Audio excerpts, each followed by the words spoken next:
what we love about Rochester is there's so much wonderful talent. Maybe you saw her at the Cornhill Arts Festival this weekend, and maybe you missed her, but either way, she's in studio with us this morning, and she's Rochester native, Colorado-based singer-songwriter, Lindsey Saunders this morning, and we thank you so much for joining us. Thanks for getting up early with us today. Oh my gosh, thanks for having me. I know you had a very busy weekend, so here you are joining us in studio. How was it? How were the performances this weekend? So much fun. Yeah? Yeah, I had a great time. I think Cornhill is awesome. Yeah. It's my first time at Cornhill. Ah, okay. Yeah. It was a good crowd. It's the kind of crowd I think you would like. Right? Yeah.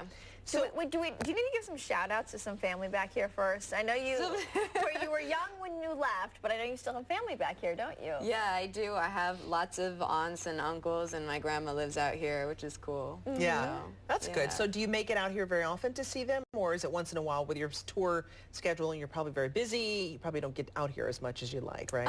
Yeah, not as much as I'd like lately. When I was little, I mean, we all the time? every year. Yeah, like every 4th of July, we'd be out here, and it's gorgeous this time of year. Yeah. So. How would you describe your music to people? I mean, this is a lifelong love for you, hasn't it been, music? Yeah, yeah. I don't know. When people ask me, like, are you talking about genre? Yeah. Oh gosh, that's a tough one. Is it a mix? I find that artists are really hard pressed to like come up with one thing. Yeah. Like they're not like, oh yeah, well it's pop or it's folk or it's, you know.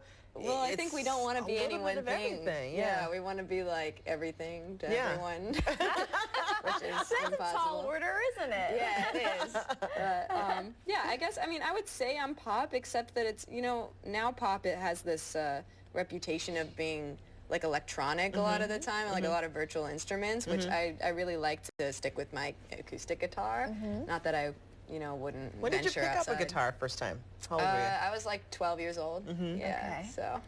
And you remember that day, right? You remember that day. You're like, I'm I playing do. this guitar. Yeah, I remember I keep playing begged it. my parents for a guitar, and they were like, we are not buying that for you unless we know you're going to keep doing it. You know? So they had me save up for it. Did they which really? I thought was actually, you know, if I was a parent, I'd probably do the same thing. Yeah, that's smart. You had to earn money for your first guitar. Yeah, I mean, they helped me. I don't want sure, to but sound like you had to pitch in. It wasn't like, Yeah, you know, yeah. oh, yeah, sure, so I Lindsey saved wants up. a guitar, we'll give her a guitar. Yeah, yeah. So it was a lot of Christmas money and stuff towards my first guitar. Well, the payoff is good. You performed at the Cornhill Arts Festival. You'll be performing it for us this morning in just a few minutes, and then a show tonight and tomorrow. But I just want to ask, I know you have a CD coming out soon. Yeah. And I talked about the payoff. You've had some pretty big collaborators on this, haven't you? Oh, yeah, it's been really, really fun. So, yeah. Talk about who are they? Well, the biggest one for me is Kenny Arnoff, who's this amazing session drummer that's worked with like everybody. Ooh. So yeah, it was really fun working with him because he's just so good at what he does. Yeah. That, you know, and it was an honor to meet him in person too. That's great. Yeah, because I didn't know if I was going to be able to meet him. Oftentimes people have you send over like the WAV files and things. Oh. But I actually got to go to LA and meet him and track with him, which was awesome and an honor. You know, to be able to do what you do, and then to be able to come home, I should say, or to a familiar place and perform. What's that like? Does that feel like even better? Is that like just sort of coming home almost, and for you being able to perform in a place where people know who you are, you know? Yeah, I would say so. I mean, I love Colorado. I love going back to Colorado. It's always going to be home base for me. I think even if I don't live there, it'll be like home still. Yeah. So, yeah, it's fun to perform there. It's fun to perform for family and friends because I don't have as much family in Colorado, but...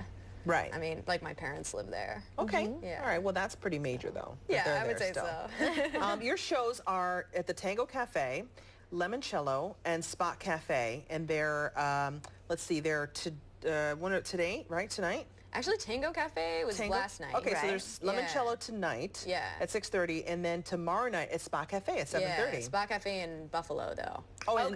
Good to know. So if you want to see I her got tonight. confused by that too. Okay, Okay. so I'm glad you keep that in mind. clarified. Yeah. Yeah. Okay. Yeah, because I was thinking it was downtown Rochester, but No. So you're preparing for those, but will you play for us?